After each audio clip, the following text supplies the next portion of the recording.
Hey Motorized Bike family, this is Tony here from Bikeberry. Today on Build It Custom, I want to show you how to make this exact CDI cover. So when I built my first bike, I really just didn't want the CDI mounted to the front tube and just be exposed. I wanted it kind of hidden and kind of integral to the bike. And this is also something I'm not seeing enough of in everybody's builds, is customization. So that's telling me people don't know how to make templates, don't know how to shape metal, don't know how to weld, don't know how to, just all these kind of fabrication skills that I've learned over the years. So this is a pretty deep lesson. I'm going to show you how to make templates. I'm going to show you how to take old scrap pieces of metal and turn them into, pieces that will really take your ride to the next level. So dive in. This is a good one. Let's roll. So the first place to start is making our template. I'm going to use this cake box. It was our boys' 8th grade graduation. We had a cake made, and this is good cardboard for it. You can use cereal boxes or anything like that. This is very much the same. Let's get to it. So you can see that I zip tied the CDI in here, okay? What I'm going to do is I'm going to measure across. And it looks like we have about 3 1/8 of an inch, okay? So 3 inches and then 1/8 on there. And the overall length that we're wanting to cut, I'm just gonna go to the front of these tubes. Just so I have extra, go about 12 inches. So 3 1/8 by 12. So we'll transfer this on here, 3 1/8. Down here somewhere, 3 1/8, 12.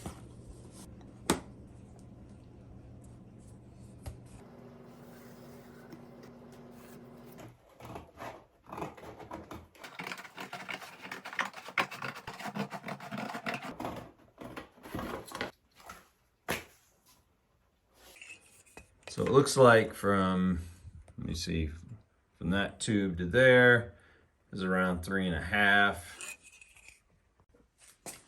So since that front tube is 1 1/2 inches, that means we're gonna be about there, 3/4.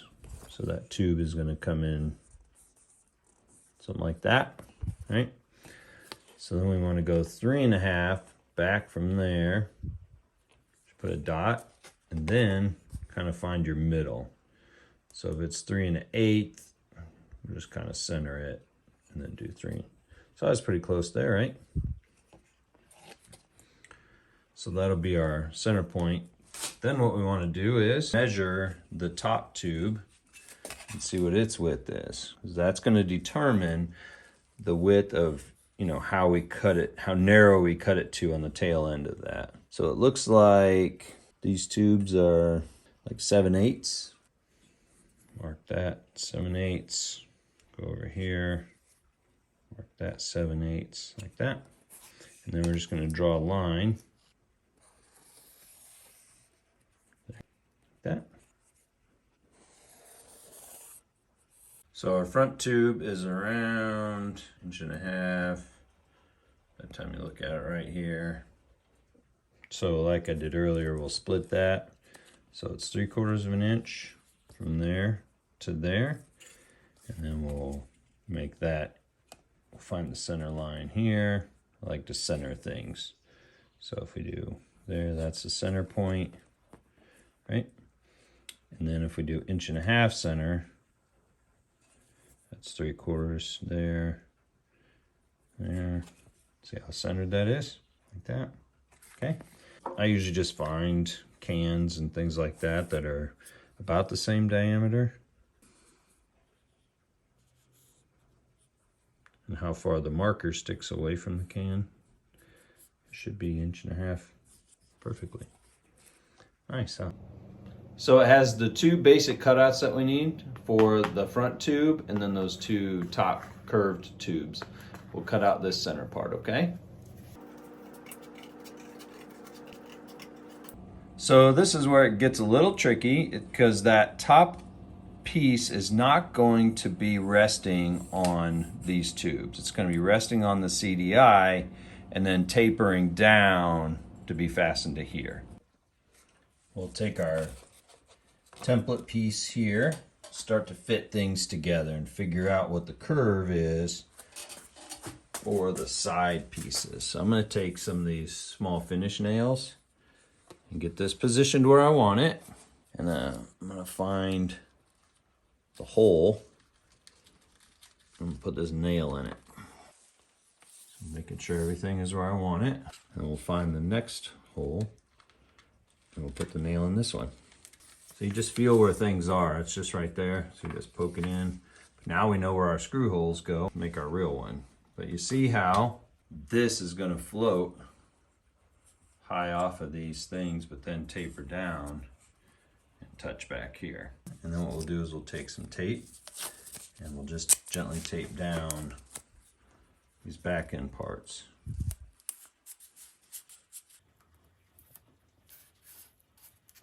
All right, just with cardboard, see how the curve is like nice and gentle? We can use that to put our side piece up against and take our marker and mark the shape of it. So I just cut another piece that's the same size as this top one. What we're gonna do is we're just gonna place it like that. Without pushing around too much, you wanna follow that gentle curve so it has a nice flow to it. You just kind of gently mark with your marker, like that. So what we'll do is kind of decide how low we want it to go. I don't want it to be too big because then it's just massive and it won't look aesthetically pleasing. But if we look at this wire, it's about 2 inches down. So if we start at the front 2 inches and then work our way back to about 5/8 or so, that's a pretty good curve. And what we'll do is we'll just follow that curve. So I put a piece of tape on here to mark the front, and this will be for the left side. So what we'll do is we'll do that 2-inch drop right there. And then we'll do our, I know I said 5/8, but I'm gonna go 3/4, okay?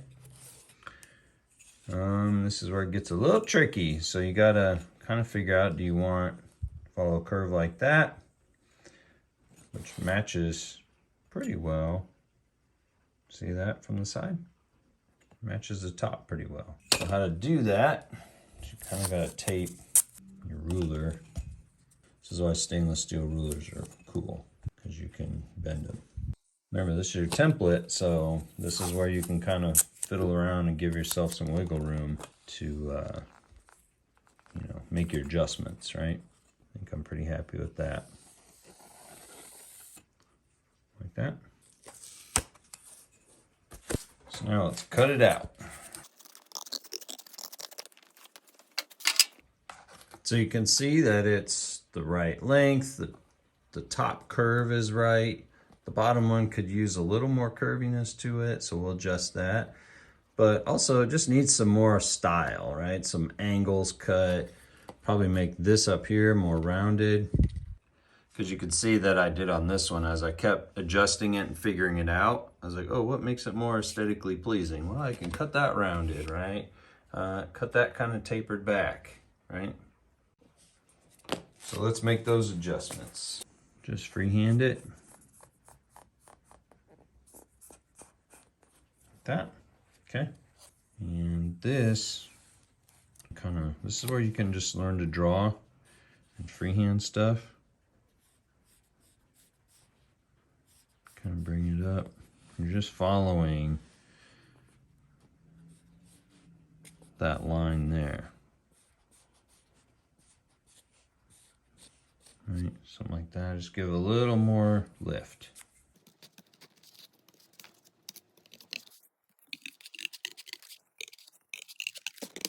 Now let's see how that fits up against here. That's cool, right? So one thing I am thinking though, is if you can see from down, it's very boxy, very much straight down. I actually want it to tilt, you see that's tilt out. So that means this line here has to go back. So we gotta cut that back just a little bit. And we'll go, I'm just gonna guess, like 1/8 of an inch, something like that here. Just to pull it in just a little bit. We don't want to go too much. Just like that. Both sides.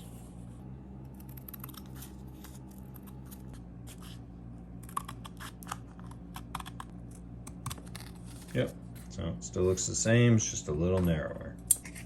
So I love the shape of both of these. Pretty happy with where they are now. I'm gonna make another side of this, so I'm just gonna copy this one. That way we can tape the whole thing together, stick it on the bike, and see how it looks. So what I did is I found a piece that I cut off of, I think it was this one right here, and I'll just match it up.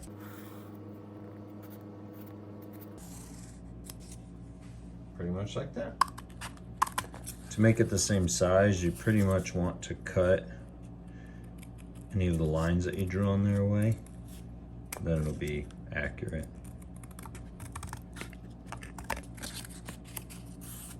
Just match them up and see what they look like. You can see how that one's sticking up there. So I'll just go trim it. Nice, we got two pieces. They're perfect, same size. So we have 1, 2, 3 pieces, okay? This is our center piece. This is gonna be our left side of the bike. This will be our right side of the bike, okay? We'll tape them all together. So what we'll do is we're just gonna tape it at the seam all the way down.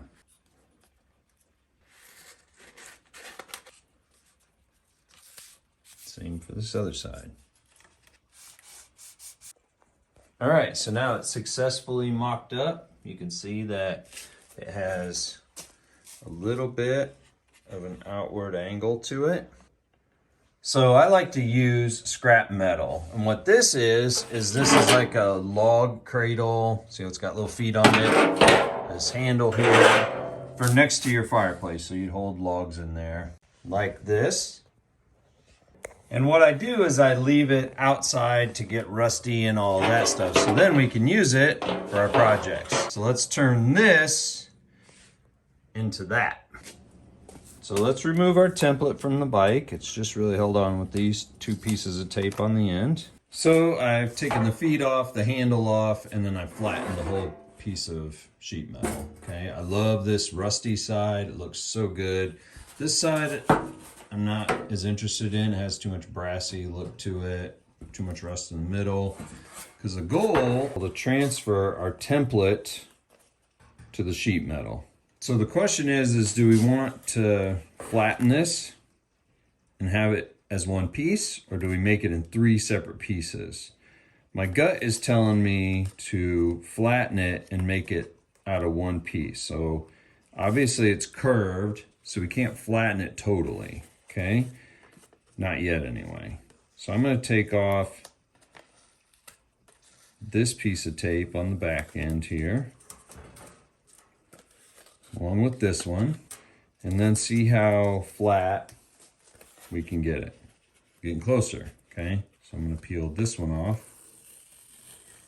okay? And we'll see how it flattens out. I'm going to go right in the center here. There's a hole here and a hole here that I'll miss. Draw out all of that, and then we'll cut it out. So I'm going to use a white pencil to do all of them and drawing onto the sheet metal.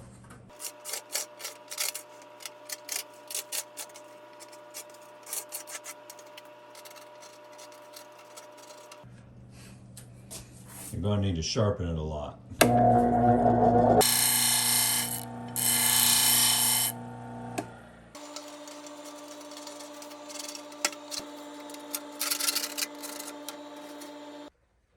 All we have to do now is cut it out. So let's talk about aviation tin snips for a second here. So if you notice, the handles are colored red, green, and yellow. What this is for, it's for the red ones are for left or counterclockwise cuts. Green ones are for right or clockwise cuts, and yellow is for straight cuts. So we're just going to start with the straight yellow tin snips and get all these outside cuts made, okay? Now, it's going to want to roll up on you, and your goal is to just cut on the line, okay? Because we can make some adjustments with the sander, that kind of thing. Also, before I get into this, put some gloves on. because you're going to have to sacrifice some of the material. I tend to bend away my excess and then flatten it out later so I can use it.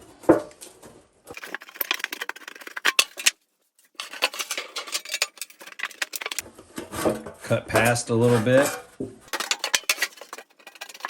Now I'm going to try and cut pretty much the whole thing out.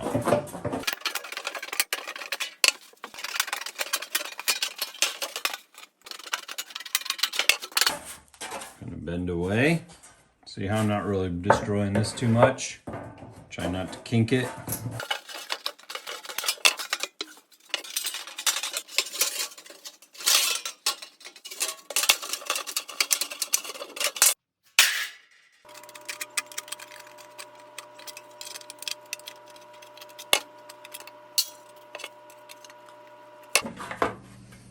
We'll bust out the red ones.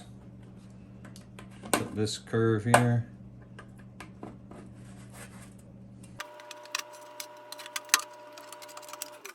Sometimes nibbling takes you a long ways. Yeah, like that.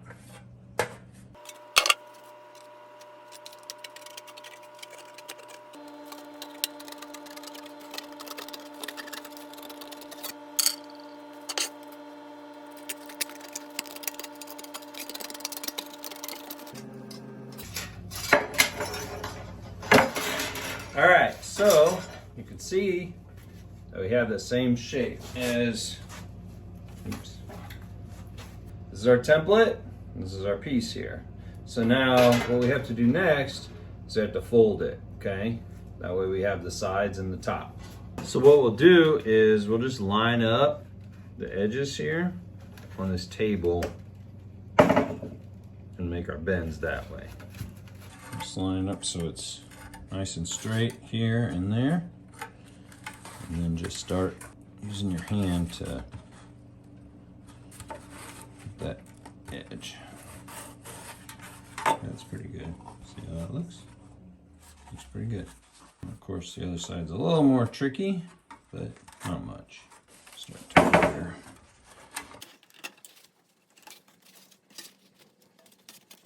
So as you can see, it could use a little cleanup.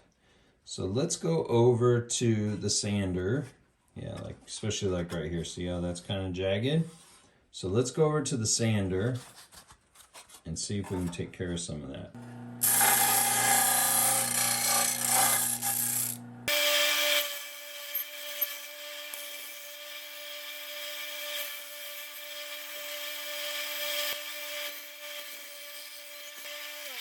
So next what I'll do is I'll take the rubber mallet and we'll start to kind of shaping it. Get rid of the sharp edges. This will flatten it and get all the kinks out. Make it run a little straighter.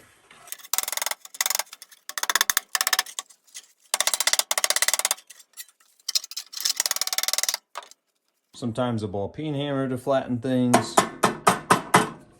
Okay, so that we can fasten it on the bike, we're going to use kind of a junk wood chisel that I have for cutting slots in metal.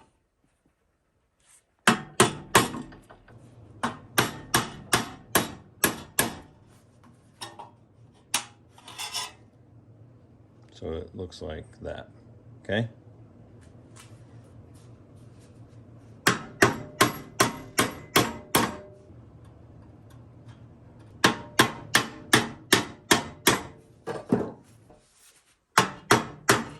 You can see that I've put a slot there, one there, and the same for this side, right there, okay? So what we're gonna do is use those as tabs to run zip ties through. Okay, another thing I'm gonna do is, and I've already started one here, is I'm gonna use this 3M foam trim adhesive tape. And I'm going to tape the seams on both sides so it'll be closed. You can weld it, you can glue it, you can do all kinds of things. But I found that this stuff, once it's stuck and stays, once it's attached and it's it's really strong stuff, so totally worth it. Now that we have our zip ties on here ready to fasten it, we've got our holes drilled so it can be mounted with screws. Our seams are all closed up. Let's mount it. So we'll put the screws in first because it's always nice to get things seated where it's going to go.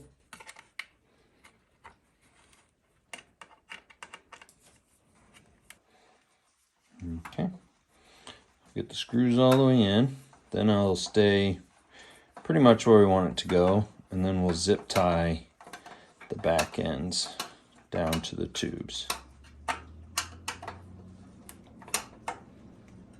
All right, that one's secure.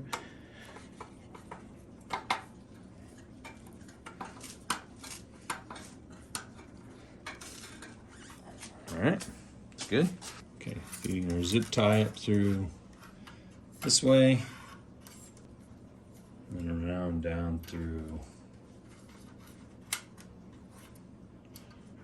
the top.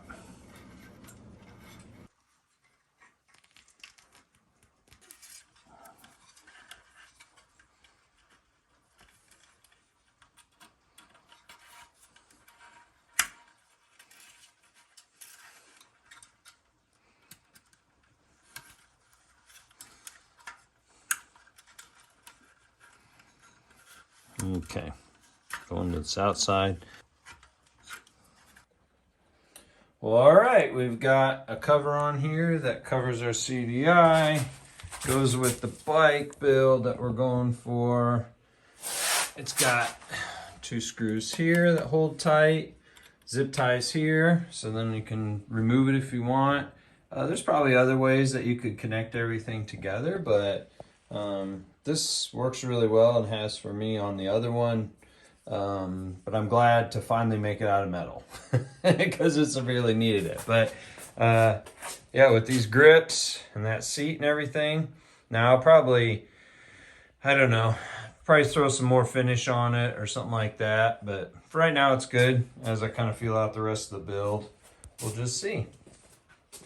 Well, I hope that helped you to see the process of making a template and then making parts from that template that fit the actual bike. Like, everything really was pretty easy to make once you know that process. So go get creative. Just use what you have around the house. You don't have to go buy a bunch of steel. You can literally just go to the scrapyard or junk sales or anything like that. Find things that are good pieces of metal that are rusty or even clean, whatever, and then you could paint it. You could go patina, rust like I do.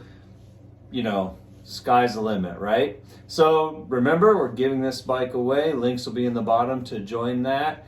I really appreciate you all. Thank you for following me along this build. We've got several more videos to go, and we're going to keep customizing this, and then we're going to announce our giveaway. So thank you so much for your time. I appreciate you. Let's roll.